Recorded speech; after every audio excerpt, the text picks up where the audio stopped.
Ya, bismillahirrahmanirrahim. Assalamualaikum warahmatullahi wabarakatuh. Alhamdulillah, salatu wassalamu ala rasulillah amma ba'dah. Saudaraku muslimin dan muslimah dimanapun berada, kembali kita belajar ngaji hadis Nabi Muhammad SAW tentang kitab jihad, kitab perjuangan. Pada pagi hari ini adalah tentang larangan untuk meminta bantuan kepada orang yang tidak beriman. Larangan minta pertolongan atau bantuan dari orang yang tidak beriman, orang kafir, musyrik. Ini dilarang atau tidak dianjurkan oleh beliau Rasulullah Muhammad SAW. Ya, sebagai pengantar sebelum bacaan satu riwayat hadis, bahasanya bantu-membantu ini seyogianya dilandasi atas dasar iman kepada Allah Subhanahu wa taala. Maka ada istilah ikhwanul mukminin, persaudaraan orang-orang beriman. Nah, mengapa kemudian kita dilarang untuk meminta bantuan pada orang kafir, orang yang tidak beriman, orang musyrik, orang yang mensekutukan Allah Subhanahu wa taala dengan sembahan yang lain? Benar. Karena keimanan ini menjadi password, menjadi kata kunci sebagai syarat keberkahan dan kemenangan. Dalam perang Badar, bukan hanya masalah jumlah. Dalam kasus perang Badar, ini bukan hanya masalah jumlah pasukan dan juga persenjataan, tetapi juga keberkahan, bahkan menekankan pada keberkahan Allah Subhanahu wa taala. Karena apa? Surat Al-Anfal ayat 9 Allah berfirman, Allah menolong orang-orang yang beriman. Dan pertolongan Allah ini berada ketika kita bersama dengan orang-orang yang beriman. Dengan bergantung kepada orang musyrik, orang kafir, orang yang tidak beriman, maka keberkahan Allah bisa jadi tidak menyertai usaha kita tersebut.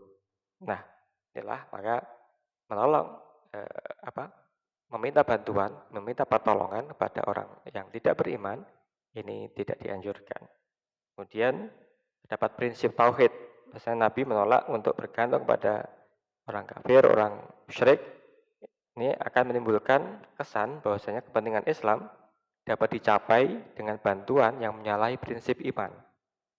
Ya, menyertakan orang kafir, orang musyrik dalam usaha strategis menangkan peperangan Badar, misalkan, ini berpotensi melemahkan pesan dakwah tauhid. Kemudian minta bantuan pada orang beriman dan menolak bantuan dari orang yang tidak beriman, ini mendidik untuk keteguhan dan ketergantungan kepada Allah Subhanahu wa taala. Nabi menunjukkan umat Islam harus bersandar pada kekuatan iman, bukan semata-mata jumlah pasukan dan kekuatan duniawi. Ini menjadi pelajaran bagi kita sekalian, bahwasanya kemenangan hakiki datang dari Allah Subhanahu wa taala, bukan dari aliansi dengan orang-orang kafir. Kemudian untuk menjaga integritas dan keamanan pasukan, orang kafir, orang musyrik yang belum beriman bisa jadi berkhianat atau membawa informasi kepada pihak musuh. Dari strategis, tapi menjaga keamanan dan moral pasukan muslim pada perang Badar. Ya. Mari kita baca sebuah riwayat hadis berikut ini. Bismillahirrahmanirrahim. Wa an Aisyata radhiyallahu anha anna Rasulullah anna Nabiyya sallallahu alaihi wasallam qala li rajulin tabi'ahu yauma badrin irji fa in falan asta'ina bi musyrik. Artinya diriwayatkan dari istri beliau Rasulullah SAW, Sayyidah Aisyah radhiyallahu anha, semoga keridhaan Allah atas beliau Sayyidah Aisyah. Karena bahasanya Nabi Muhammad SAW qala bersabda li rajulin pada seorang laki-laki taba'ahu yauma badr, yang menyusul beliau pada waktu perang Badar. Apa yang disampaikan Rasulullah SAW pada laki-laki yang belum beriman tadi? Irji, pulanglah, falan asta'ina bimusyrik. Pulanglah, sungguhnya saya tidak meminta pertolongan pada orang yang musyrik. Riwayat Muslim. Ya, saudaraku muslimin dan muslimat dimanapun berada, apa yang bisa kita ambil petik hikmah dari hadis ini? Benar, bahasanya sering terjadi dalam kehidupan kita kondisi yang sangat membutuhkan bantuan, pertolongan. Bahwa kondisi kesusahan, kesempitan menjadikan kita butuh bantuan. Dan kadang-kadang saudara-saudara kita muslim ini kurang peka atau mungkin belum sampai pemikirannya pada membantu sama muslim yang memerlukan bantuan. Hingga datanglah bantuan dari kaum tidak beriman, kaum musyrikin, kaum kafirin, membantu. Nah, kadang-kadang membantunya ini ada misi, misalkan untuk mengajak orang Islam murtad, keluar dari Islam, menjadi pemeluk agama mereka, bantuan sembako, bantuan beasiswa, bantuan ini itu dan sebagainya. Nah, ini jadi meminta bantuan kepada bukan orang beriman ini berpotensi melemahkan keimanan kita, berpotensi melemahkan ketergantungan kita kepada Allah Subhanahu wa Ta'ala. Dicontohkan dalam perang Badar, situasi perang Badar ini Rasulullah SAW berangkat hanya dengan 313 pasukan, sementara dari kaum kafir Quraisy konon kabarnya ada 1000 pasukan lebih. 1000 maknanya sangat banyak dalam bahasa Arab. Ketika sudah mencapai alfin, ini adalah jumlah yang sangat amat banyak. Nah, ada seorang laki-laki gagah menjumpai Rasulullah SAW ketika beliau dalam perjalanan menuju lembah Badar, menuju satu tempat yang disebut sebagai Badar di dekat Madinah. Nah, perjumpaan pertama dengan laki-laki tersebut, ini si laki-laki gagah perkasa ini menawarkan diri untuk bergabung dengan pasukan Rasul. Kemudian Rasul bertanya, apakah engkau beriman pada Allah dan Rasulnya? Laki-laki yang gagah tadi menjawab, tidak, saya tidak beriman pada Allah dan Rasulnya. Maka Rasulullah bagaimana? Irji falan nasta'in bimusyrikin. Pulanglah, aku tidak minta bantuan pada orang musyrik. Masih dalam perjalanan di sebuah tempat yang teduh dekat dengan sebuah pohon, ketika Rasulullah SAW sedang beristirahat menuju Badar, laki-laki tersebut menyatakan hal yang sama. Orang marem, kurang percaya kalau pasukan yang lemah ini kemudian dibantu kok nggak mau begitu. Nah, apakah kau mau saya bantu gitu ya?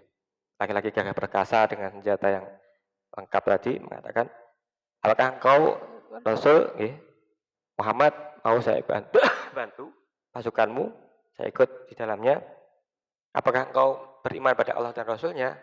Rasulullah ganti bertanya, tidak, dia tidak beriman pada Allah dan Rasulnya.